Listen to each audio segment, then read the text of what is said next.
Rasulullah SAW bersabda, hendaklah seorang imam tidak sholat di tempat sholatnya, yaitu tempat dia sholat, sampai dia berpindah.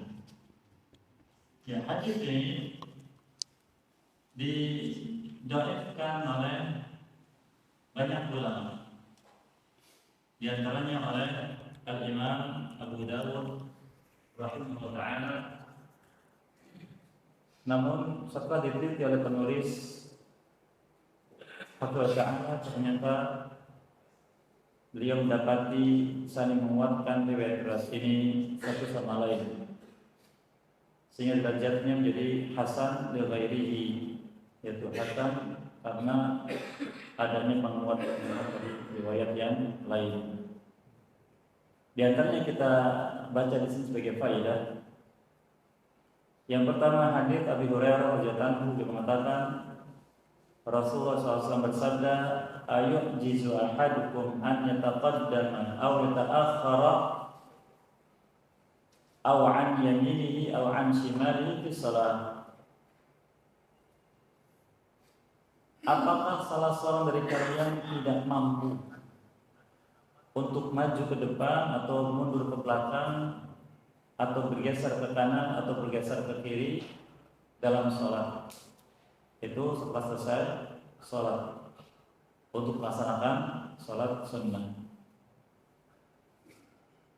Riwayat berikutnya dari hadis Abi Ramtah radhiyallahu anhu beliau mengatakan, "Shalaitu hadhihi shalah aw mithla hadhihi shalah ma'an Nabi sallallahu alaihi wasallam." Aku pernah melaksanakan salat ini atau semisal salat ini bersama Nabi sallallahu alaihi wasallam. Wa kana Abu Bakrin wa Umaru yaqumani fi safil muqaddam an yamini. Dan saat itu Abu Bakar dan Umar radhiyallahu anhuma berdiri di shaf terdepan di sisi kanan Nabi SAW. Wa kana rajulun qad syahida takbirah al-ula min as-salah. Dan ada seseorang yang menyaksikan salat bersama Nabi SAW dari takbir yang pertama. Fasalla Nabiullah SAW thumma sallam an yaminihi wa an yasarihi hatta ra'ayna bayadha khaddai. Maka salatlah Nabi SAW, kemudian beliau salam dari salatnya ke kanan dan ke kiri sampai kami melihat putihnya pipi beliau, dua pipi beliau. Tsumman fatala kan fitali Abi Ramtah, yani nafsihi. Faqama alladhi adraka an-nawu takbiratul ula min as-salah yashfa'. Fawataba ilayhi Umar fa'akhadha min mankibi fahazzahu thumma qala ijlis.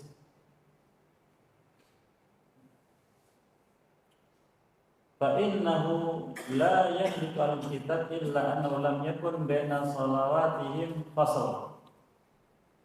Farafa'a Nabi sallallahu alaihi wasallam basara faqala asadallahu bika ya ibn al-Khattab. Kemudian kata Abi Ramtah bahwa Nabi SAW berpindah dari tempatnya seperti berpindahnya Abi Ramtah itu dirinya. Kemudian orang tadi yang dimaksud seseorang selain dari Abu Bakar dan Umar, dia berdiri tempat salatnya tersebut untuk salat lagi, yaitu salat sunnah. Maka Umar radhiyallahu menegurnya sambil menarik pundaknya, kemudian menariknya untuk duduk.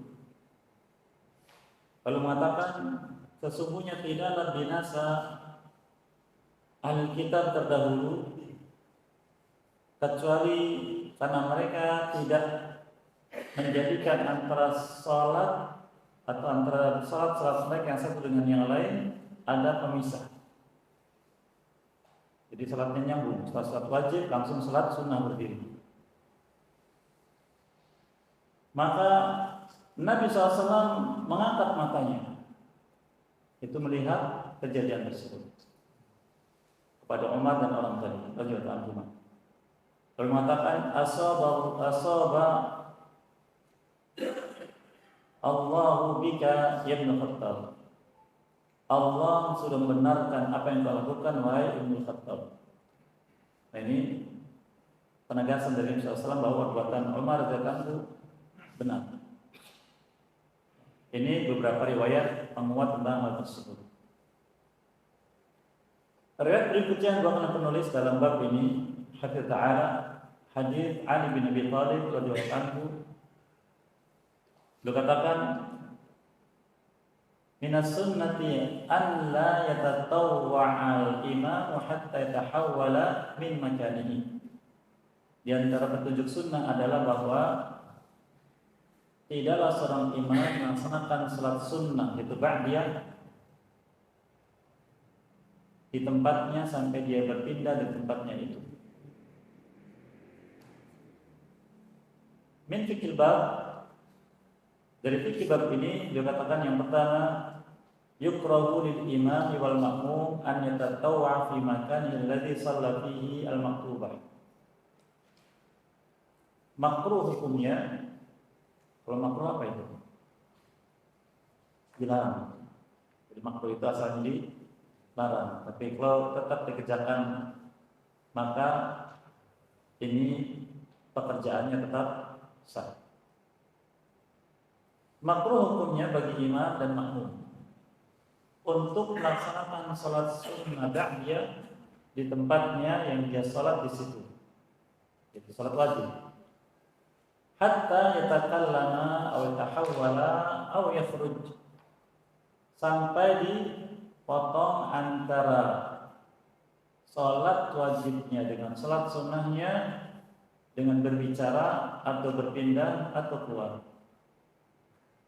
Jadi di sini walaupun beliau telah membawakan hadis yang terkait dengan berpindah tempat dari tempat salat wajib, namun jumhur ulama mengatakan tidak mengapa kalau antara salat ini dengan salat berikutnya ada jeda, ada pemisah. Jadi jangan langsung salat wajib langsung salat sunnah di tempat itu, kecuali dipotong dengan jeda, apakah dengan zikir atau dengan ngobrol dengan sebelahnya atau berpindah tempat. Jadi tidak boleh langsung. Yang kedua, yukrahu wasfus salati bi salatin duna faslin bi kalamin aw intiqal. Makruh hukumnya menyambung salat wajib dengan salat sunnah tanpa adanya pemisah dengan ucapan atau berpindah tempat, tadi disebutkan. Yang ketiga, farraqa ba'du ahli ilmi bainal imam wal makmum. Sebagian ahli ilmu membedakan antara imam dengan makmum. Jadi larangan tadi dalam hadis khusus untuk imam. Sehingga sebagian ulama mengatakan ini khusus imam, makmum tidak berlaku. Tapi penulis Hafidz Ta'ala termasuk yang menyamakan antara makmum dengan imam. Dia katakan faqarihu dzalikal imam wa rakhasu lil makmum. Itu dibenci bagi imam, makruh, namun rukhsah bagi makmum. Kenapa demikian? Karena imam tempatnya luas. Makmum bagaimana? Tidak bisa dia, tempatnya hanya itu. Kecuali sudah lama waktunya. Tapi kalau mau langsung tidak bisa. Maka dibedakan. Lo katakan wala farqa kama huwa zahir hadits Muawiyah radhiyallahu anhu. Kemudian dinegaskan tapi tidak berbeda antara makmum dengan imam. Karena imam itu diikuti oleh makmum. Sehingga kalau imam tidak boleh, maka makmum tidak boleh. Kemudian berkatakan hal ini sebagian disebutkan dalam hadis Muawiyah radhiyallahu anhu, fa inna Rasulullah SAW amara bidzalika an la tusila salatan alla tusala salatun bi salat hatta natakallama aw nakhruj wa huwa sahhu ma fil bab. Dan disebutkan sesungguhnya Rasulullah SAW memerintahkan hal tersebut agar tidak disambung satu salat dengan salat berikutnya sampai kita berbicara atau keluar meninggalkan tempat tersebut. Dan ini adalah yang paling sahih dalam bab ini. Jadi memang terjadi perbedaan pendapat di antara ulama. Tetapi yang paling sahih pendapatnya, yang rajih adalah harus dipisah. Harus dijeda antara salat wajib dengan salat berikutnya. Jangan langsung disambung. Baik, berikutnya bab yang ke-132 dan ini bukan bab yang terakhir dalam kitab kita ini. Sebelumnya insyaallah insya Allah kita akan masuki kitab yang baru. Itu Kitabul Jumu'ah.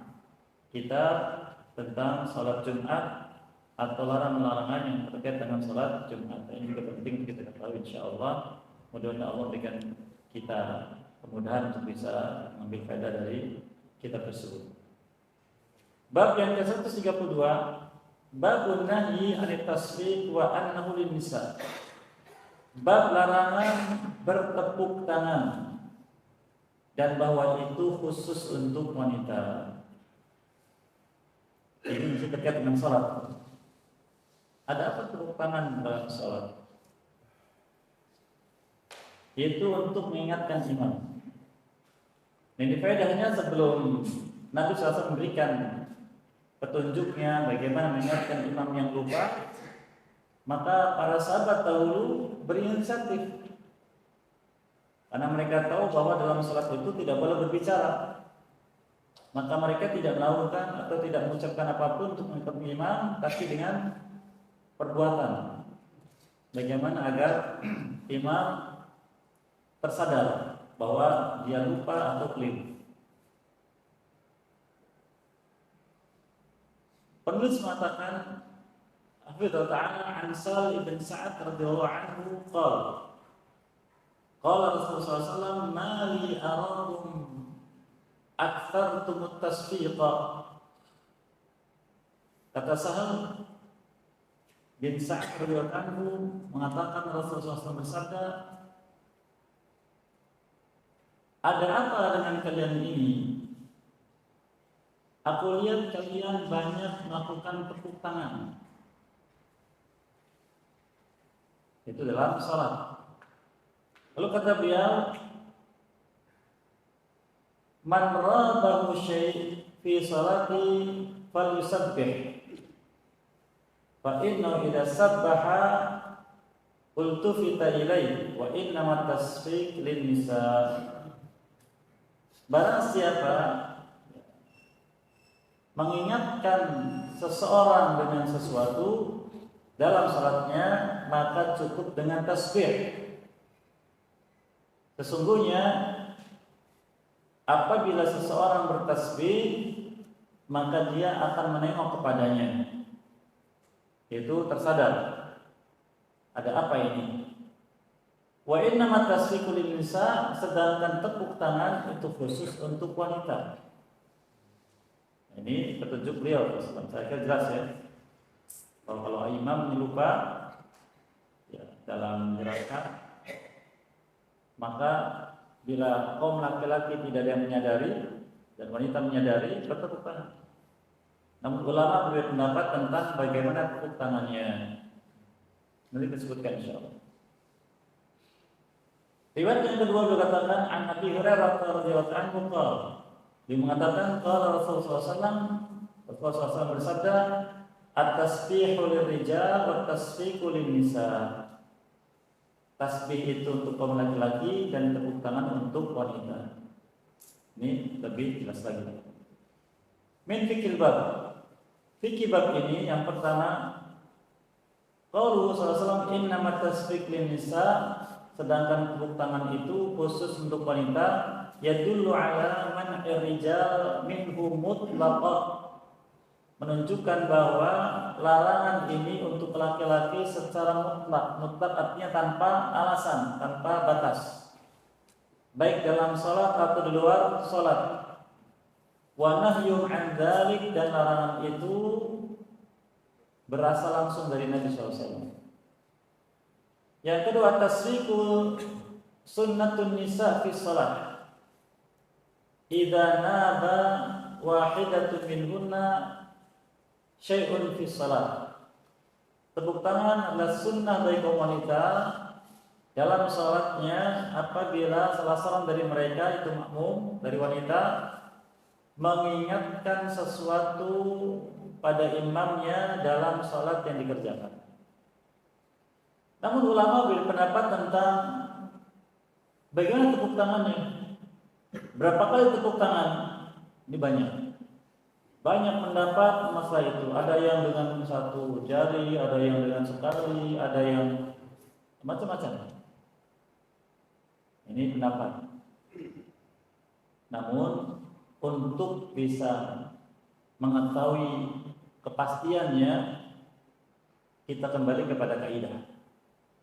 Jadi pentingnya kaidah itu adalah untuk bisa memastikan bagaimana memahami dalil.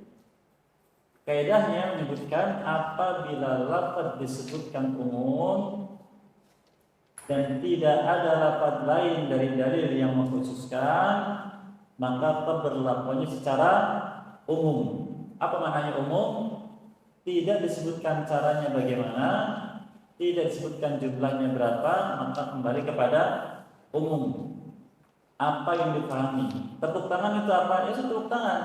Dua telapak tangan digabungkan, dibenturkan sehingga menimbulkan suara. Tepuk tangan. Bagaimana? Mau begini, mau macam-macam. Ini umum. Yang dipahami tepuk tangan, kecuali ada lafaz lain khusus yang mengkhususkan. Kalau tidak ada, berlaku secara umum. Berapa kali tidak disebutkan, maka kembali kepada hajat, kepada kebutuhannya. Demikian. Ini metode para ulama dalam memahami perbedaan pendapat. Jadi kalau kita mendapatkan pendapat dalam masalah apapun, panjang lebar cukup. Kita tanyakan, Anda dalilnya apa? Anda dalilnya apa? Ternyata dalilnya sama. Kalau dalilnya sama, lafaz ini bersisihkan, sudah apa yang difahami dalam bahasa Arab oleh orang dahulu, itu yang berlaku. Inilah kebenaran dari firman Allah SWT surat An-Nisa, fa in tanaza'tum fi syai'in farudduhu ila Allah wa Rasul in kuntum tu'minuna billahi wal yawmil akhir.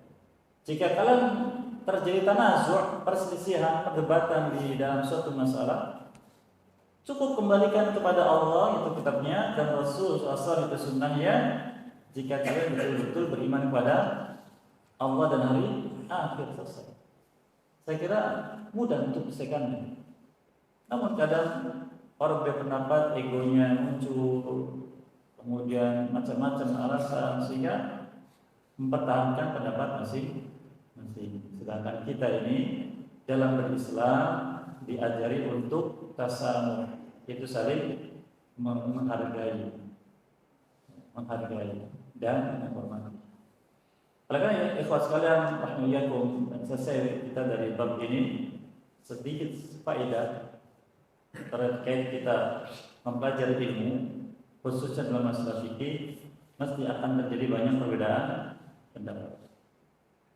Sedangkan kita umumnya awam, dan alhamdulillah Allah berikan kita kecintaan kepada ilmu, dan mudah-mudahan kecintaan kita dengan ilmu ini sehingga mau mempelajari tulisan-tulisan ulama kita menjelaskan sunnah Nabi SAW menjadi bagian dari apa yang disebutkan oleh Nabi SAW dalam hadisnya, diantaranya man yuridillahu bi khairan yufaqihu fid din.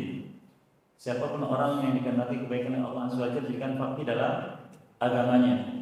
Dan hadis yang kedua, man salaka tariqan yaltamisu fi ilman sahhalallahu lahu bihi tariqan ilal jannah.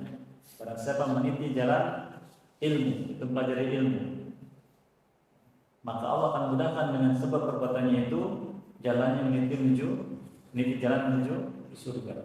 Semoga itu terbukti untuk kita sekalian. Maka ketika kita memahami jalan ilmu, harus kita tahu bagaimana orang alim bersikap menghadapi perbedaan pendapat.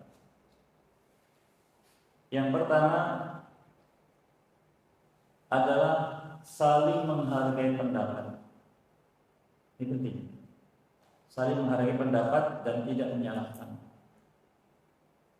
Khususnya bila pendapat tegak di atas dalil. Yang kedua, memberikan nasihat. Memberikan nasihat. Bila ternyata pendapat yang berlawanan itu tidak tegak di atas al-haq, memberikan nasihat kepada pendapat yang tidak tegak di atas al-haq atau dalil, diberi nasihat. Bukan begitu metode berpendapat, caranya demikian, beri nasihat.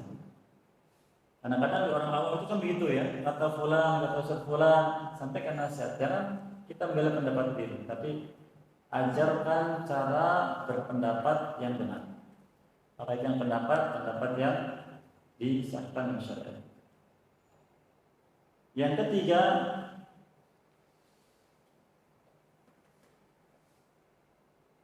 yakinlah bahwa Allah menilai amal hamba sesuai dengan ilmu yang sampai.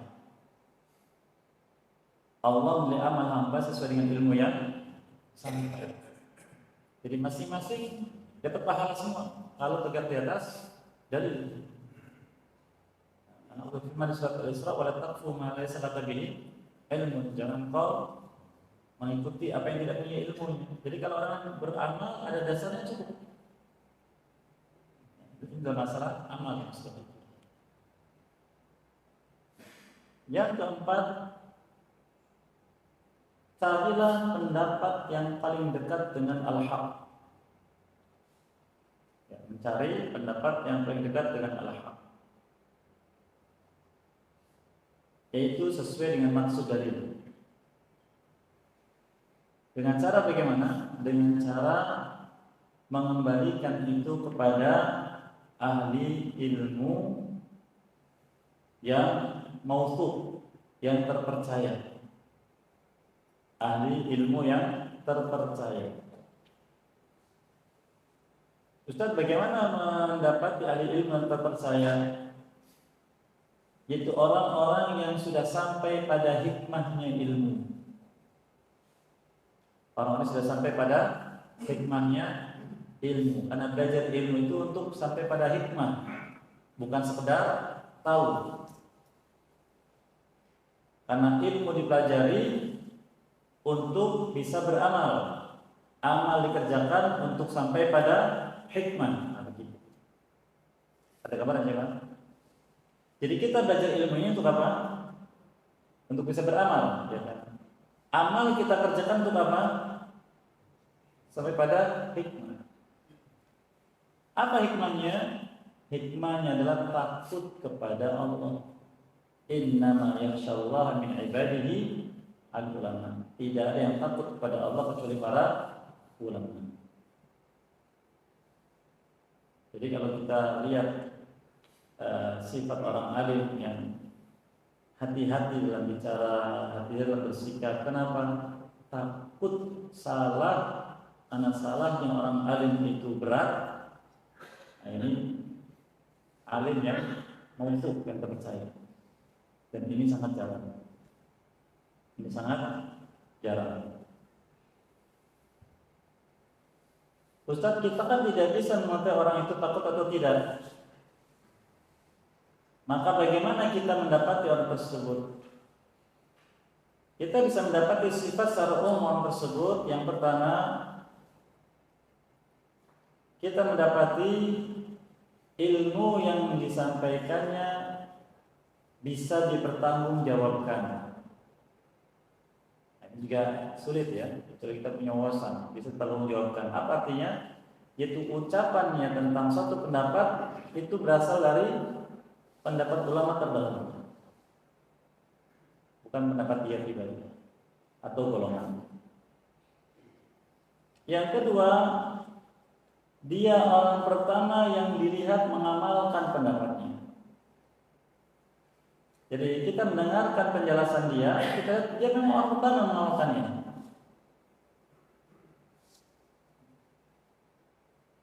Yang ketiga,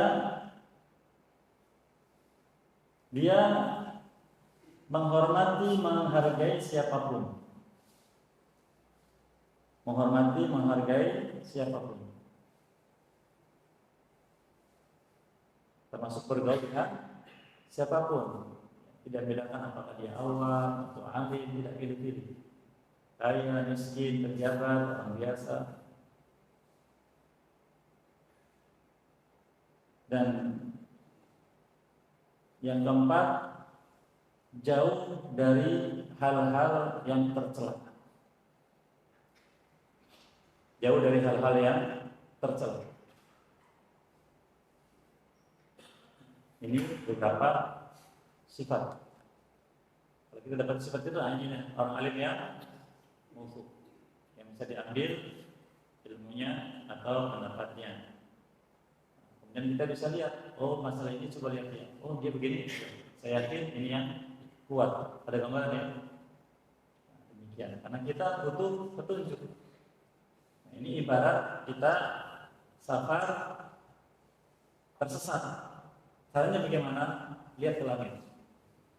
Langit banyak bintang, ada bintang, ada bulan. Lalu kita jalan mana nih? Kita secara pendapat tidak mungkin bisa, karena kita bisa menentukan. Tapi di langit itu posisi bintang tetap, ya kan? Posisi bulan juga tidak jauh berbeda. Maka mana yang paling mendekati saya mengambil petunjuk jalannya? Apa kira-kira? Maka kita kembali ke asal. Saya berangkat dari daerah saya, ketika itu bulan sebelah sini. Oh berarti bulan sebelah sini, berarti arahnya tidak jauh dari arah ini. Ketemu tidak kira-kira? Ketemu. Nah begitu. Oleh karena Nabi SAW mengibaratkan ulama dengan bintang di langit. Ada yang jemaah? Demikian barangkali sedikit faedah. Apa yang baik semoga berkait dan kita bisa mengamalkannya, dan yang itu memaafkan dan mengampuni dosa sekalian, dan semoga memberikan kita diberkahi dari apa yang kita lakukan, dari apa yang kita pelajari, dan mengantarkan kita kepada kemuliaan isinya di dunia dan akhirat. Allah SWT. Barangkali ada yang ingin disampaikan, silakan.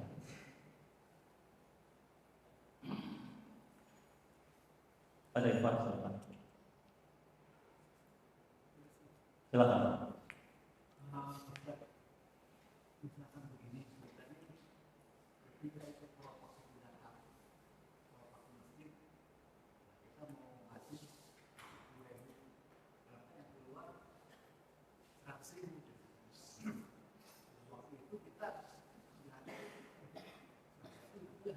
Malah apa ya?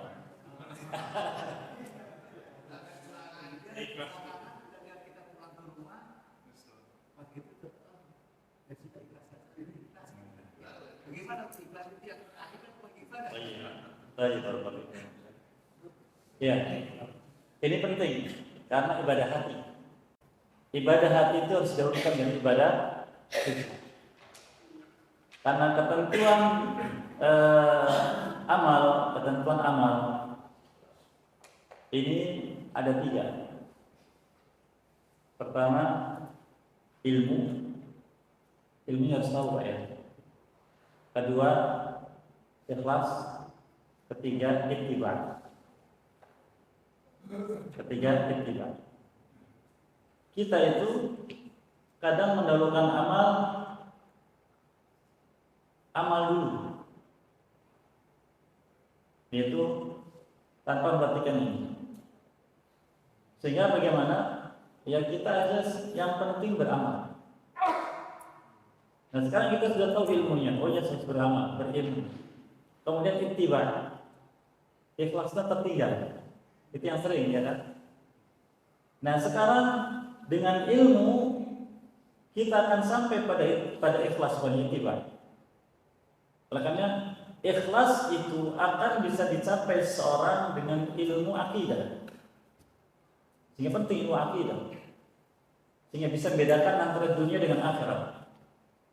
Adapun ittiba itu terkait dengan amal. Dan ini ilmu fikih yang kita pelajari.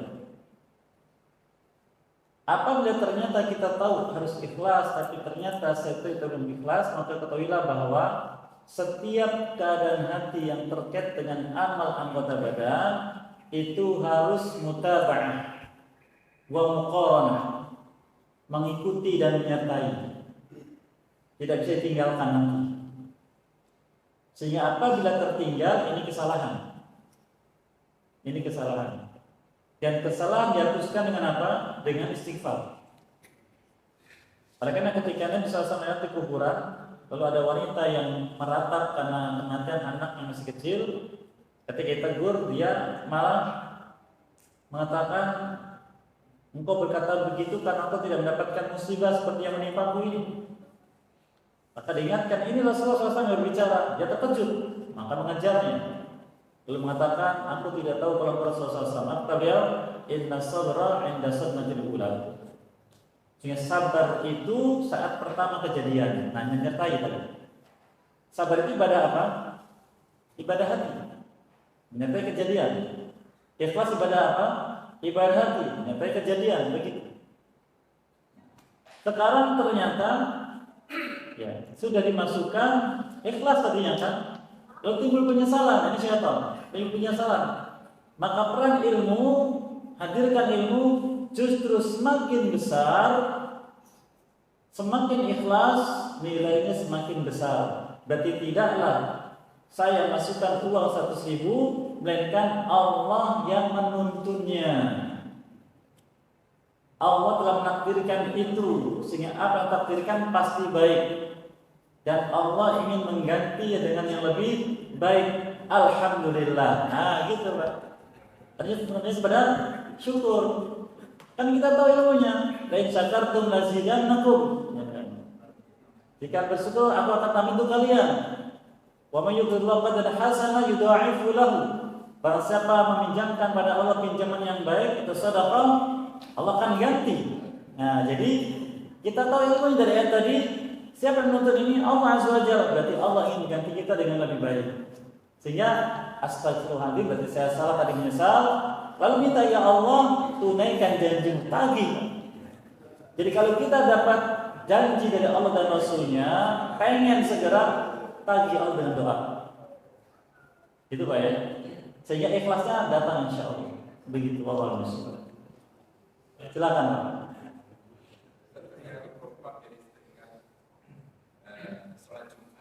Iya.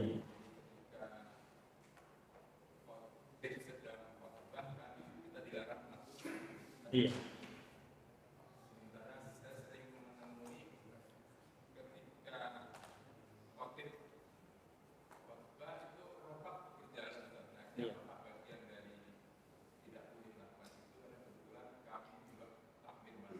Iya.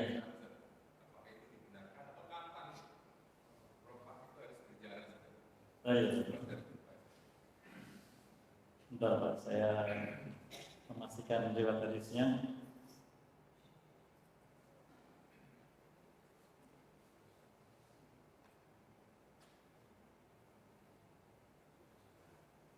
Iya. Hadisnya disebutkan di sini di beberapa riwayat. Ya.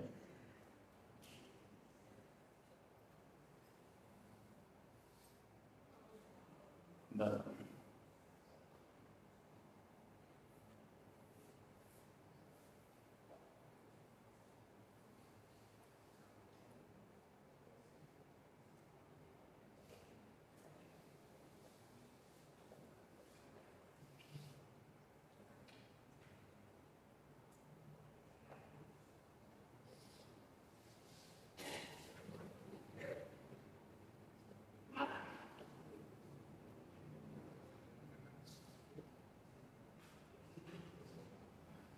Ya, ini sebagian ulama berpendapat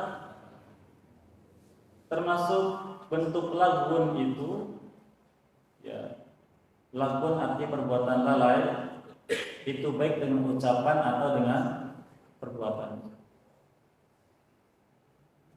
Di antaranya tentang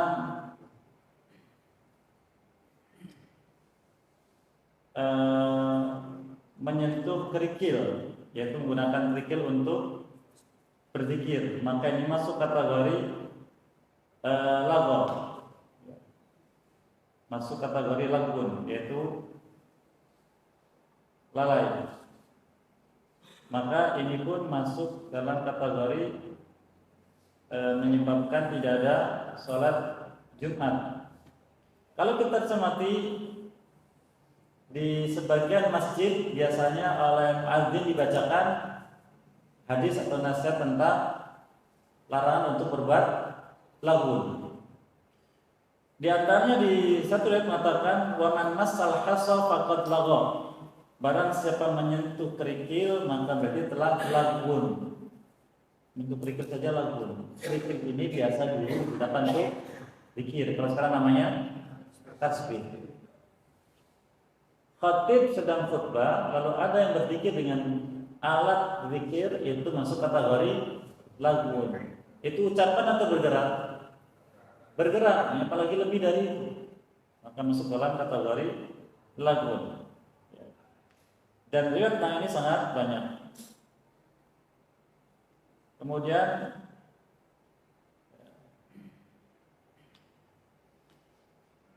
di hadis yang lain, hadis Imam Muslim, man tawadda'a fa ahsana al-wudu' thumma ata al-jum'ata fastama wa ansata ghufira ma bainahu wa bainal jum'ah wa ziyadatu thalathati man masala hasa faqad lagha. Barang siapa berwudu kemudian berwudu dengan wudu yang baik di rumahnya, kemudian pergi untuk salat Jumat, lalu dia duduk mendengarkan, diam dan mendengarkan, maka itu menjadi sebab dosanya diampuni sampai Jumat berikutnya, ditambah 3 hari berikutnya. Dan barang siapa menyentuh kerikil maka dia telah berbuat lagun. Lagun tidak ada Jumat. Lalu solusinya bagaimana Ustaz? Solusinya, dan ini saya terapkan sebagian ikhwan, alhamdulillah mendapatkan penjelasan ini. Ketika salat Jumat selesai, langsung dijalankan kelompok itu. Jadi ketika assalamualaikum, maka dijalankan kelompok itu. Ada gambaran Pak ya? Jadi insya Allah kalau kita menghadapi suatu masalah karena takut pada Allah, solusinya pasti Allah beri. Itulah janji Allah SWT, wa may yattaqillaha yaj'al lahu makhraja. Barang siapa bertakwa Allah akan berikan solusi masalah. Demikian Pak. Allah musta'an. Iya.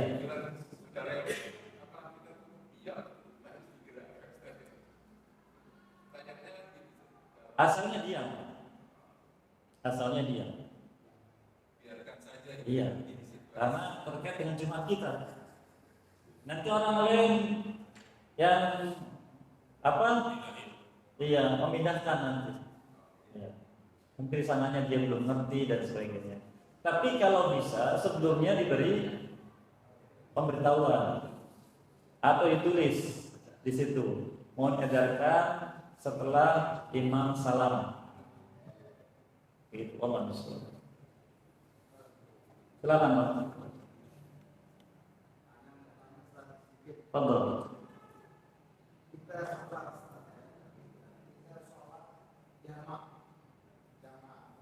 Iya.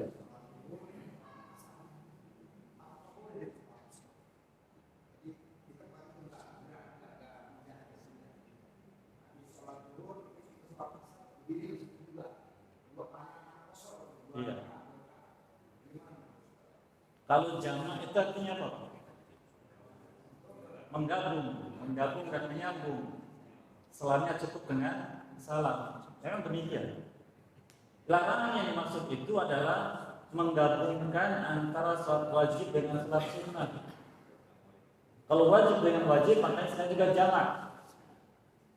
Makanya jamak sebutkannya, maka boleh di situ. Karena sudah ada fasil, itu diselah dengan salam. Maka dianjurkan orang yang salat jamak itu ketika dia ingin salat berikutnya, maka dia iqamah lebih dahulu. Dan iqamah itu fasilnya, jedanya. Allah SWT. Iya.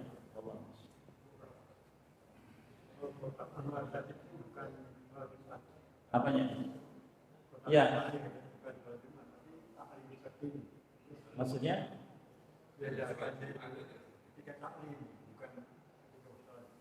Tidak masalah kalau sedang taklim diedarkan, tapi ini keluar dari adab.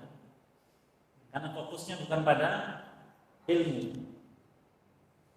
Karena orang yang duduk di majelis ilmu itu berbeda dengan duduk di majelis Jumat. Kalau majelis Jumat terkait dengan pahala salat Jumat, kalau duduk di majelis ilmu kaitannya tidak membatalkan pahala duduk di majelisnya, tidak ada. Itu terkait dengan adab. Kalau tadi terkait dengan pembatal, beda. Begitu Allah. Silakan. Waalaikumsalam.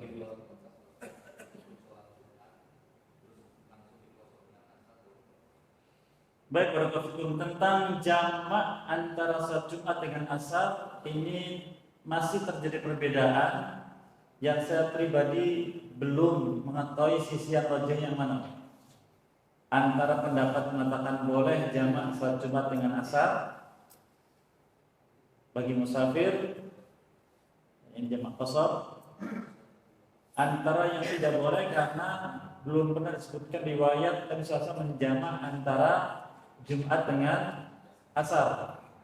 Jadi kalau musafir ini ingin menjamaknya maka dia tidak ikut Jumat, dia hanya salat zuhur karena dia termasuk orang yang mendapatkan rukhsah untuk tidak salat Jumat. Begitu Pak. Allah.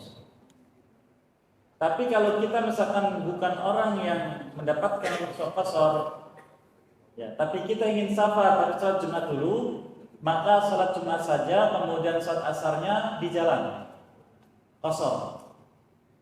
Jadi kita naik kendaraan umum misalkan, lalu masuk waktu asar, silakan salat kendaraan 2 rakaat.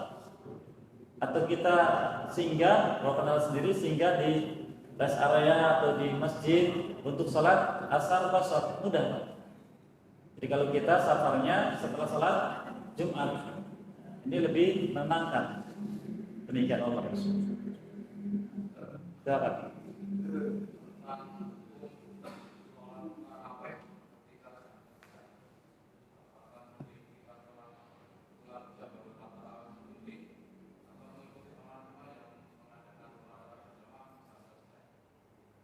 Salat tarawih di jam kerja. Baik. Sekarang kerjaan kita itu sifatnya terikat dengan orang lain atau kerjaan milik sendiri? Terikat dengan orang lain. Kalau terikat dengan orang lain berarti ada perjanjian. Kalau perjanjian untuk menunaikan wajib atau tidak?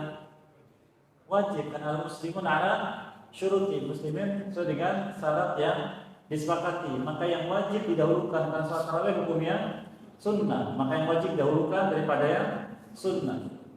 Adapun salat sunnah tarawih ini bukan syarat harus jamaah. Walaupun sendirian tetap dia salat tarawih dan keutamaannya dapat. Karena lafaznya menyebutkan Nabi menyebutkan man qama ramadhana imanan wa ihtisaban ghufira lahu ma taqaddama min dhanbi. Barang siapa salat di malam Ramadan, itu salat sunnah malam di malam Ramadan karena imannya pada Allah dan pahala, diampuni dosa lalu. Ini bila mengerjakan salatnya. Tapi bila bersama jamaah ada keutamaan tambahan, yaitu hadis Nabi SAW berikan man shallama imami hatta yansarifa kutiba lahu qiyamul lail atau maqasalah. Barang siapa salat tarawih bersama imamnya sampai selesai, maka dicatat baginya seperti salat satu malam penuh. Jadi pahala tambahan. Jadi dahulukan yang wajib baru kemudian yang sunnah.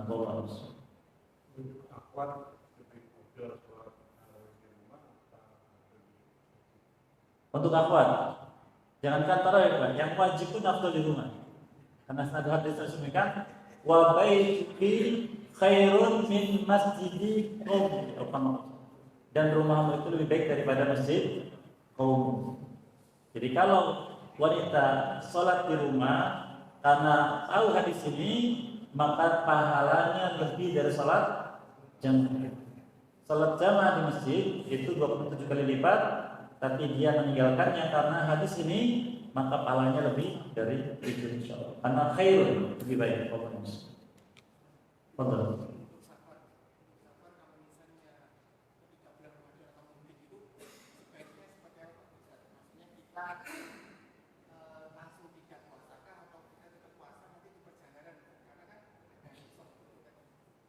Baik, asalnya saum dalam safar boleh. Tetapi ada beberapa keutamaan bagi musafir dalam masalah ini. Dan signifikan yang pertama, laisa minal birri man shoma fi safar. Bukan suatu kebaikan orang yang siang dalam keadaan safar. Yang kedua, innallaha yuhibbu an yutaraffasu. Allah sangat suka bila rukhsahnya diambil. Nah, saya dapatkan istilah ini. Jadi yang mana? Ambil. Besar nanti sini ambil rukhsahnya, maka kita mendapatkan kebaikan. Tapi Ustaz, berarti Ramadannya tidak sempurna. Siapa yang mengatakan tidak sempurna? Kita mengamalkan hadis Nabi SAW, maka dia menjamin. Tinggal tugas kita bagaimana mengganti di hari yang Allah. Saya demikian apa yang disebutkan dan mengamalkannya dan itu semoga yang punya Islam dan semoga kita berkahi apa yang kita lakukan dan apa yang kita jalani. Wallahu wal qadr alaih wa sallallahu wa ala alihi wa sahbihi ajma'in wa ta'ala min alamin subhanallahi wa bihamdihi asyhadu an la ilaha illa anta astaghfiruka wa atubu ilaik. Assalamualaikum warahmatullahi wabarakatuh.